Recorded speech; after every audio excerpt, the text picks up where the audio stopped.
Welcome back to Histories Tech, and today we are looking at the M113 Armored Personnel Carrier. This is one of the most versatile and adaptable vehicles ever developed for the United States military, so much so that over 80,000 have been produced, including its variants, and is used by over 50 countries in the world today. Not too shabby for a 64-year-old vehicle that was originally developed to be dropped out of airplanes. But let's go ahead and look at the history and development of the M113. I've discussed before the origin of the APC, so I'm not going to really go too much into it. But to suffice to say, the true APC was really a World War II development. There was this need to transport troops into battlefields and have them be armored. And of course, right after World War II, we start building purpose-built APCs. These were armored personnel carriers specifically designed for the purpose of carrying troops into battle. And we get the M75 and the M59 as a result of this. Now, eventually, the M75's production is stopped in favor of the M59 because it's smaller, cheaper, and amphibious.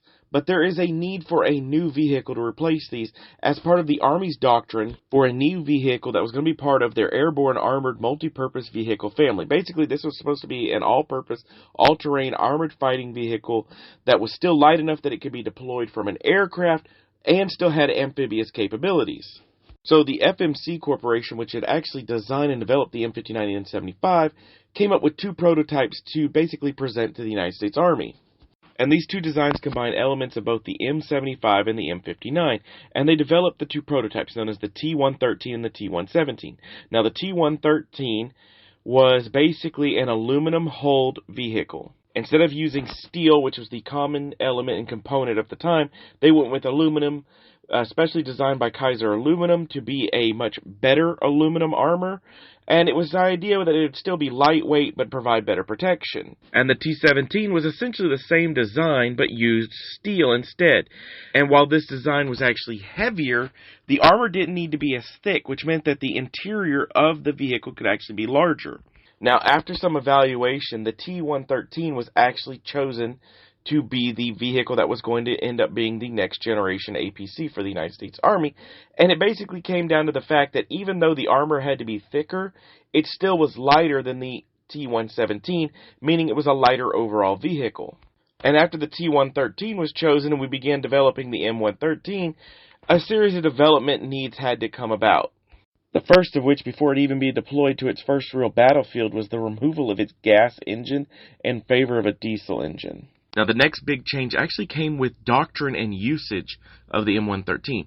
Now, originally the plan had been to place the M113 on board one of these, a C-130 or a C-141, fly them over a battlefield.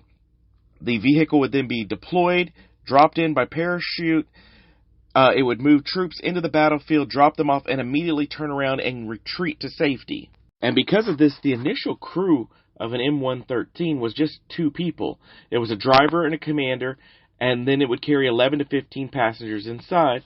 Typically, the commander would be in charge of operating the M2 Browning machine gun on top. And when the vehicle was first deployed into combat, it was actually deployed with the Army of the Republic of Vietnam in 1962. And when the vehicle was first deployed, it was found out that the 50 caliber machine gun was horribly exposed. And the vehicle would be field modified for the first time, but not the last time. And basically, they would take whatever scrap metal they could get. Eventually, it was armored vehicles and built shields around the 50 caliber machine gun. And these would actually become the predecessor to the standardized armored cavalry assault vehicle package that is now on M113s around the world. And because of this, the ARVN showed that the M113 had possibilities beyond just being a personnel carrier, which is why by the time the United States entered the war, they had actually developed their own ACAV units for the M113 that became standardized on all M113s during the Vietnam War. Additionally, the United States Army began to embrace the fact that while this was supposed to just be a strict transport, the vehicle had potential other uses. And a multitude of variants began to appear during the Vietnam War. A very popular one included the addition of adding multiple M60 gun positions and belly armor to the vehicle in order to protect it from all theaters of combat. And because of this, we're going to see the M113 continuously be modified throughout the Vietnam War. The ARVN is really going to adapt this. They're going to make a full amphibious version of this.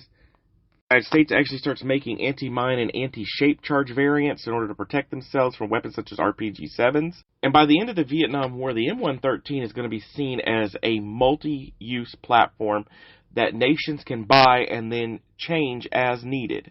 And so by the time we get close to the 20th century, we're going to see 50 countries using it. It's going to take place in wars such as the Six Days Wars, the Indo-Pakistani War, the Yom Kippur War, the Lebanese Civil War, Southern Lebanon conflict, the U.S. invasion of Panama, the Iran-Iraq War, the Persian Gulf War, and more. And because of this, it is the armored vehicle with the most variants in the world. Now, I honestly don't have enough time to go through every variant ever made, but I will hit a few of the big ones. And first, we're going to start off with the M113 Mortar Carrier. And this is one of two main mortar variants of the M113, the other being the M106, which is the first one. But the M1064 is the current variant, carrying a M120 mortar. Also, there is the M58 Wolf, which is actually an armored reconnaissance vehicle, which basically is designed to put up a smoke screen to obscure not only visuals against it, but against incoming troops. The absolutely devastating M132 Armored Flamethrower, which is one of the last flamethrowers ever developed by the United States. The always cool looking and one of the favorites from my childhood, the MIM-72 M48 Chaparral, which was a surface-to-air missile launcher that carried 4 AIM-9 Sidewinder missiles and was supposed to be used in conjunction with this, the M163 VADS, another M113 variant that carried a 20mm rotary cannon on board. There was even plans at one time to make an even bigger M113 known as the Mobile Tactical Vehicle Light, which lengthened the fuselage by 34 inches and added 2 extra road wheels on each side, bringing them up to 6. There are even civilian variants that include roles such as firefighting, forestry services, rescue vehicle, and police vehicles. Because of this, militaries around the world will continue to use the M113 regardless of its age. Now, sadly for the United States, eventually the M113 will be replaced. Originally, it was supposed to be replaced by the M2 Bradley and its family of vehicles. However, this process has been slow because it's really hard to replace the absolute versatility of the M113. And it is because of this versatility and the recent events in Ukraine that we're actually seeing one of the biggest upgrades ever coming to the M113. Developed by John Cockerell of Belgium, the Cockerell Protected Weapons Station is a major upgrade to the M113.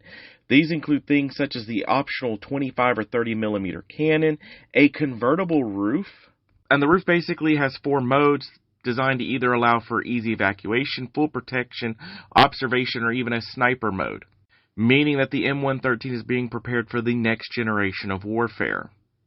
But there you have it, a look at the M113 Armored Personnel Carrier, a vehicle that is a continuation of World War II ideology to protect troops in combat, that went well beyond the idea of just protecting troops to becoming one of the most versatile platforms ever used by militaries around the world, and more than likely will be used for decades to come. And that's it for today. I thank you for joining me, and I look forward to talking to you on the next time.